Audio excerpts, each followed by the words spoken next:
Welcome everyone. আমরা জানি মাইক্রোপ্রসেসরগুলো সাধারণত দুই ধরনের আর্কিটেকচার ফলো করে থাকে। একটা হচ্ছে ভন নিউম্যান আর্কিটেকচার এবং আরেকটা হচ্ছে হার্ভার্ড আর্কিটেকচার। এই ভিডিওতে আমরা প্রথম আর্কিটেকচারটা অর্থাৎ ভন নিউম্যান আর্কিটেকচার সম্পর্কে আলোচনা করব। এই ভিডিওতে মোট টপিক আছে তিনটা। প্রথমে আমরা দেখব যে ভন নিউম্যান আর্কিটেকচারের বেসিক ওভারভিউ এবং এই আর্কিটেকচারটার ডায়াগ্রাম। ভন নিউম্যান আর্কিটেকচার বিভিন্ন ধরনের কম্পোনেন্টস যেমন CPU, control unit, arithmetic logic unit, varieties of registers, memory unit এবং বাসেস। এবং লাস্টে আমরা দেখব ভন নিউম্যান বোটলনেক, অর্থাৎ এটা খুবই ছোট একটা টপিক বাট এটা একটা ড্রব্যাক এই আর্কিটেকচারের জন্য, এবং এটা কিভাবে অকার হয় সেটাও আমরা দেখব। ভন নিউম্যান আর্কিটেকচারটা প্রথম পাবলিশড হয় মিস্টার জন ভন নিউম্যান দ্বারা 1945-এ। এই আর্কিটেকচারে বিভিন্ন ধরনের এলিমেন্টসের কথা বা কম্পোনেন্টসের কথা বলা আছে। সেগুলো হচ্ছে control unit, arithmetic logic unit, memory unit, registers এবং input output device. Von Neumann আর্কিটেকচারটা totally based on the stored program computer concept, যেখানে ইনস্ট্রাকশন ডেটা এবং প্রোগ্রাম ডেটা একটা সেম মেমোরিতেই স্টোর করা থাকে। এই ডিজাইনটা বা আর্কিটেকচারটা এখনো মোস্ট কম্পিউটারসে ইউজ করা হয়, অর্থাৎ 1945-এর আর্কিটেকচারটা এই 2020 সালে এসেও আমরা মোস্ট কম্পিউটারে ইউজ করে থাকি। দুইটা কি প্রপার্টি আছে এই আর্কিটেকচারের ক্ষেত্রে। প্রথমটা হচ্ছে এটা একটা স্টোরড প্রোগ্রাম কনসেপ্টের উপর ভিত্তি করে, এবং সেকেন্ডটি হচ্ছে এই আর্কিটেকচারে সিকোয়েন্সিয়াল ইনস্ট্রাকশন প্রসেস করা হয়, অর্থাৎ একটার পরে একটা ইনস্ট্রাকশন প্রসেস করা হয়। আমরা যদি ডায়াগ্রামটা দেখি তাহলে আমরা ক্লিয়ার হয়ে যাব যে এই আর্কিটেকচারে বলা হয়েছে যে আমার ইনপুট ডিভাইস যেমন কিবোর্ড হতে পারে বা মাউস হতে পারে বা যে কোনো ইনপুট ডিভাইস হতে পারে, সেখান থেকে যখন কোনো ইনস্ট্রাকশন ঢুকবে সিপিইউর মধ্যে থাকে আমাদের control unit, arithmetic logic unit এবং বিভিন্ন টাইপের রেজিস্টার যেমন পিসি, সিআইআর, এসি, এমএআর, এমডিআর। এই রেজিস্টারগুলো সম্পর্কে আমরা একটু পরে জানতে পারবো। সো যখন সেন্ট্রাল প্রসেসিং ইউনিট সেটা প্রসেস করে এবং তারপরে সেটা মেমোরি ইউনিটের সাথে ট্রান্সফার করে দেয়। এই মেমোরি ইউনিটটাতে আসলে আমাদের এই ডেটা এবং প্রোগ্রাম দুটোই স্টোর করা থাকে। তারপরে সেটা কি হয়, আউটপুট ডিভাইসে আউটপুট হিসেবে শো হয়। এবার আমরা এই বেসিক কম্পোনেন্টস অর্থাৎ সিপিইউ এর মধ্যে control unit, ALU, register, memory unit এবং এই সবগুলো আসলে যেটা দ্বারা কানেক্টেড হয়ে থাকে অর্থাৎ বাস, সেটা সম্পর্কে জানবো। খুব সহজভাবে বলতে গেলে বাস হচ্ছে কিছু physical group of signal lines যেটা কি করে, which transfers electrical signals বা ডেটা বিটুইন ডিফারেন্ট পার্টস, অর্থাৎ বিভিন্ন ইউনিটের মধ্যে আমাদের ডেটাগুলো ট্রান্সফার করে থাকে। সেটাকে আমরা আসলে বাস বলছি। এই বাস সম্পর্কেও আমরা জানবো। সো প্রথমে আমরা চলে যাই সেন্ট্রাল প্রসেসিং ইউনিট বা সিপিইউ সম্পর্কে।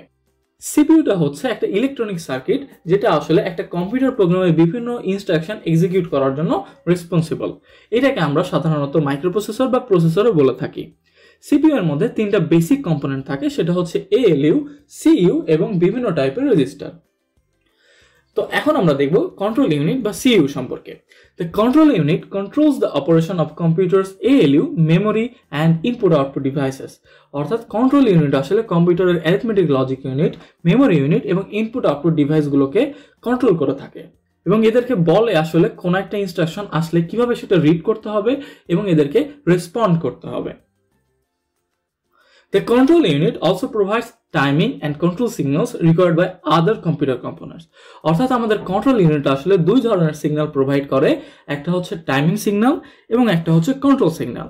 আমরা দেখে এসেছি যে ভন নিউম্যান আর্কিটেকচারে দুইটা কি প্রপার্টিস ছিল, একটা হচ্ছে এটা স্টোরড প্রোগ্রাম কনসেপ্টে ফলো করে এবং আরেকটা ছিল হচ্ছে সিকোয়েন্সিয়াল ইনস্ট্রাকশন প্রসেস করে।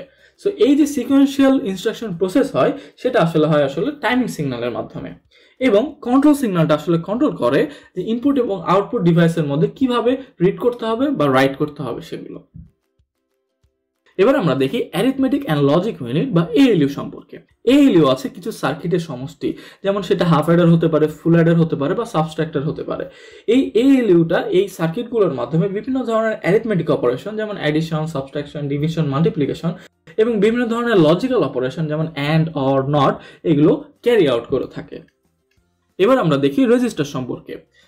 Registers are high speed storage areas in the CPU, অর্থাৎ সিপিইউ এর মধ্যে রেজিস্টার হচ্ছে একটা হাই স্পিড স্টোরেজ এরিয়া। আমরা জানি রেজিস্টার হচ্ছে এখন পর্যন্ত ফাস্টেস্ট মেমোরি, অর্থাৎ র্যাম বা অন্যান্য মেইন মেমোরিতে রেজিস্টারের মেমোরি অ্যাক্সেস বা টাইম কমপ্লেক্সিটি অনেক কম। রেজিস্টারগুলো স্মলেস্ট সাইজের হতে পারে যেমন 8 বিট বা 16 বিটের। তাহলে আমরা বলতে পারি যে রেজিস্টার হচ্ছে কিছু সিকোয়েন্সিয়াল বিটের সমষ্টি, অর্থাৎ যখন 8 বিটের আমরা রেজিস্টার নিয়ে কথা বলবো তার মানে এখানে 8টা বিট সেভ করা যায় বা স্টোর করা যায়। এই 8টা বিট কিন্তু স্টোর করা যায় ফ্লিপ ফ্লপের মাধ্যমে। আমরা জানি প্রত্যেকটা ফ্লিপ ফ্লপ একটা একটা করে বিট স্টোর করতে পারে। তার মানে আমি 8 বিটের একটা রেজিস্টার যখন ইউজ করছি, তার মানে সেখানে পরপর 8টা ফ্লিপ ফ্লপ আছে এবং 8টা ফ্লিপ ফ্লপে 8টা বিট আমরা স্টোর করে থাকছি। All data must be stored in register before it can be processed. অর্থাৎ একটা সিপিইউতে যতগুলো ডেটা প্রসেস হয়ে থাকে সেই সবগুলো ডেটাই কিন্তু প্রথমে রেজিস্টারের মধ্যে সেভ হয়ে থাকে। আমরা ফিগারের রেজিস্টারগুলো সম্পর্কে যদি জানি তাহলে প্রথমে আমরা দেখতে পাবো এমএআর বা মেমোরি অ্যাড্রেস রেজিস্টার, যেটা আসলে হোল্ড করে সেই মেমোরি লোকেশনটা যেটা অ্যাক্সেস করা দরকার। তারপর আমরা দেখতে পাচ্ছি যে এমডিআর বা মেমোরি ডেটা রেজিস্টার, যেটা আসলে সেই ডেটাটা হোল্ড করে থাকে যেটা মেমোরি থেকে ট্রান্সফার করতে হবে বা ট্রান্সফার হয়ে এসেছে। দেন আমরা দেখি অ্যাকুমুলেটর বা এসি, যেখানে ইন্টারমিডিয়েট অ্যারিথমেটিক এবং লজিক ইউনিটের যে ডেটাগুলো প্রসেস করে যে রেজাল্টটা পাওয়া গেছে সেটা স্টোর হয়ে থাকে। দেন আমরা দেখছি হচ্ছে সিআইআর বা current instruction register, which contains the current instruction during processing. এবার আমরা যদি মেমোরি ইউনিট সম্পর্কে দেখি তাহলে আমরা দেখতে পাবো যে মেমোরি ইউনিট আসলে consist of RAM, sometimes refer to as a primary or main memory. অর্থাৎ মেইন মেমোরিটা আসলে র্যামের সমষ্টি, যেটাকে আমরা মাঝে মধ্যে প্রাইমারি মেমোরি বলে থাকি বা মেইন মেমোরি বলে থাকি। Unlike a hard drive or secondary memory, this memory is fast and also directly accessible by the CPU. অর্থাৎ হার্ড ড্রাইভ বা সেকেন্ডারি মেমোরির মতো না এটা, এই মেমোরিটা ফাস্ট এবং সিপিইউ এখানে ডিরেক্টলি অ্যাক্সেস করতে পারে। র্যামকে আমরা অনেকগুলো পার্টিশনে ভাগ করতে পারি এবং প্রত্যেকটা পার্টিশনকে আলাদা আলাদা অ্যাড্রেস দ্বারা ডিনোট করে দিতে হবে। The address will uniquely identify every location in the memory. অর্থাৎ যে অ্যাড্রেস দ্বারা আমরা তাদেরকে ডিনোট করে দিচ্ছি সেই অ্যাড্রেস দ্বারা কিন্তু এদেরকে ইউনিকলি আইডেন্টিফাই করতে হবে। অর্থাৎ আমাদেরকে অ্যাড্রেসগুলো আলাদা আলাদা করে দিতে হবে যেন সেম না হয়। Loading data from permanent memory বা hard drive into faster and directly accessible temporary memory, that means RAM, allows the CPU to operate much quicker. অর্থাৎ হার্ড ড্রাইভ থেকে যখন আমরা র্যামে ডিরেক্টলি মেমোরি অ্যাক্সেস করতে পারবো তখন কিন্তু সিপিইউ খুব তাড়াতাড়ি অপারেট করতে পারবে। এবার আমরা দেখব বাস সম্পর্কে। Buses are the means by which data is transferred from one part of a computer to another, connecting all major internal components to the CPU and memory. অর্থাৎ আমরা যেটা দেখে এসেছিলাম যে বাস হচ্ছে বিভিন্ন ইউনিট বা বিভিন্ন কম্পোনেন্টস এর মধ্যে কানেকশনের জন্য আমরা ইউজ করে থাকি। A standard CPU system bus is comprised of control bus, data bus and address bus. অর্থাৎ এই যে বাসগুলো আছে, বাসগুলোকে আমরা বেসিক্যালি তিনটা ভাগে ভাগ করতে পারি বা তিনটা টাইপের বাস আমরা দেখতে পাই। সেটা হচ্ছে কন্ট্রোল বাস, ডেটা বাস এবং হচ্ছে অ্যাড্রেস বাস। অ্যাড্রেস বাস আসলে কি করে? ক্যারি করে the addresses of data between the processor and memory. অর্থাৎ অ্যাড্রেস বাসের মধ্য দিয়ে আমরা ডেটার যে অ্যাড্রেসটা আছে, কিন্তু ডেটা না, কিন্তু ডেটার যে অ্যাড্রেসটা আছে সেটা প্রসেসর এবং মেমোরির মধ্যে ক্যারি করে থাকে। ডেটা বাস অর্থাৎ অ্যাড্রেস বাসে হচ্ছে আমি যে ডেটাটা পাঠাচ্ছি সেটার অ্যাড্রেসটা ক্যারি হয়। ডেটা বাসের মধ্যে আমরা যে ডেটাটা পাঠাচ্ছি সেই ডেটাটা প্রসেসর, মেমোরি ইউনিট এবং ইনপুট আউটপুট ডিভাইসের মধ্যে ক্যারি করে হচ্ছে আমাদের ডেটা বাস। এবং কন্ট্রোল বাস কি করে? Carries the control signals or commands from the CPU and status signals from other devices in order to control and coordinate the activities within the computer. অর্থাৎ খুব সহজভাবে বলতে গেলে অ্যাড্রেস বাসে হচ্ছে আমি যে ডেটাটা পাঠাচ্ছি সেটার অ্যাড্রেসটা ক্যারি করে, ডেটা বাসে হচ্ছে আমার ডেটাটা ক্যারি করে এবং কন্ট্রোল বাসে হচ্ছে কন্ট্রোল সিগন্যাল বা কমান্ডগুলো ক্যারি করে, যার মাধ্যমে কন্ট্রোল এবং কোঅর্ডিনেট করতে পারি একটা কম্পিউটারের সিস্টেমের মধ্যে। এবার আমরা দেখব ভন নিউম্যান বোটলনেক প্রবলেম নিয়ে। আমরা জানি instructions can only be done one at a time and can only be carried out sequentially, কারণ ভন নিউম্যান আর্কিটেকচারে সিকোয়েন্সিয়াল ইনস্ট্রাকশন প্রসেস করা হয়।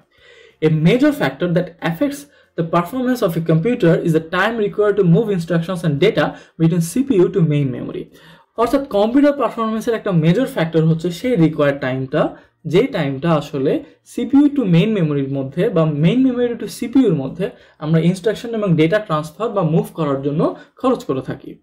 CPU needs to wait longer to obtain instructions and data because registers are the fastest memory which are logically placed inside CPU, and this creates CPU main memory speed disparity. অর্থাৎ CPU কে কিন্তু অনেক time wait করতে হয় সেই instruction এবং ডেটাগুলো নেওয়ার জন্য, কারণ আমরা দেখে আসলাম যে ভন নিউম্যান আর্কিটেকচারে মেইন মেমোরিতে কিন্তু ডেটা এবং ইনস্ট্রাকশনগুলো স্টোর করা থাকে। আর সিপিইউ এর মধ্যে তিনটা বেসিক জিনিস থাকে, সেটা হচ্ছে control unit, arithmetic logic unit এবং রেজিস্টার।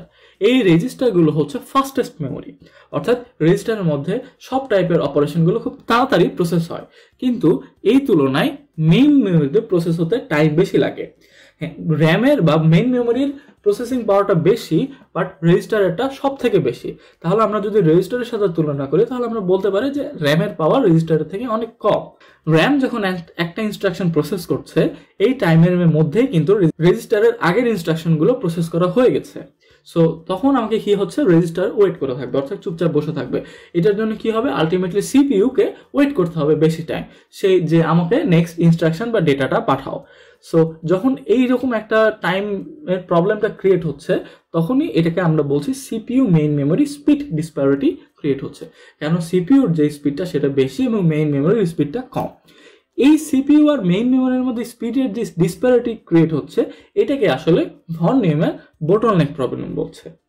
হোপফুলি আমরা ভন নিউম্যানের বোটলনেক প্রবলেমটা বুঝতে পেরেছি, এবং এই প্রবলেমটার আসলে সলিউশনের জন্য হার্ভার্ড আর্কিটেকচারটা এসেছে, যেখানে আমরা হচ্ছে মেইন মেমোরিতে একসাথে দুইটা জিনিস, অর্থাৎ ডেটা এবং প্রোগ্রাম না রেখে ডেটার জন্য একটা আলাদা মেমোরি স্টোরেজ এবং প্রোগ্রামের জন্য একটা আলাদা মেমোরি স্টোরেজ ইউজ করা আছে। So thank you guys for watching this video.